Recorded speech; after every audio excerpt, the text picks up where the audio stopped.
आम्ही कसं राहतोय, आमच्या गरिबांच्या वस्तीमध्ये राहाय तर तेव्हा कळेल तुला ही वस्ती कशी आहे. आज काही लोकांची त्यांनी घरं पाडले, इतकी परिस्थिती त्या लोकांची आम्ही स्वतः आमच्या डोळ्यांनी बघून आलो. ते असे 4 वाजता उठताय म्हणे ते, आणि ते रात्रीच्या 4 वाजता उठून रोडवरती त्यांच्या माय बहिणी आंघोळी करतात. तर तू शावर मध्ये तुझ्या माय बहिणी आंघोळ करताय ना, त्यांना रोडवरती आण आणि आंघोळ करायला लाव, तर त्यांना कसं वाटेल.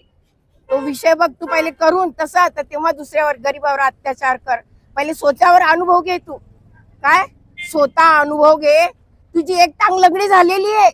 ही जनता जेव्हा बाहेर उसळली ना सागर सारखी, तर तुझी दुसरी टांग पण ठेवणार नाही. हे माझं फक्त प्लॅन आहे. माझं एकटीचं नाही, पूर्ण जनतेचा प्लॅन आहे. पूर्ण जनतेचा प्लॅन आहे हा.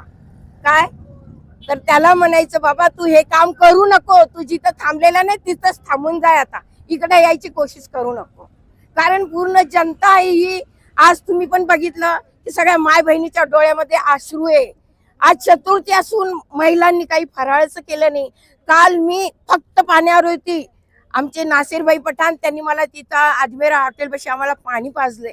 आम्ही सकाळपासून काहीच खाल्लेलं नव्हतं. आम्हाला माहित झालं की चंपा चौकला ती मार्किंग करायला आले, तर आम्ही या सगळ्या माय बहिणी तिथे पळत गेलो की हे आता कुठून मार्किंग जाणार आहे, आपण कुठं जाणार आहे, आपल्या घरावर मार्किंग पडणार आहे का आपल्यावर बुलडोजर पडणार आहे. हा विषय होता. आम्हाला त्याची सगळ्यांना खंत झाली, म्हणून आम्ही तिथं धावत गेलो. बस मी एवढंच बोलणार आहे की त्यांनी इथं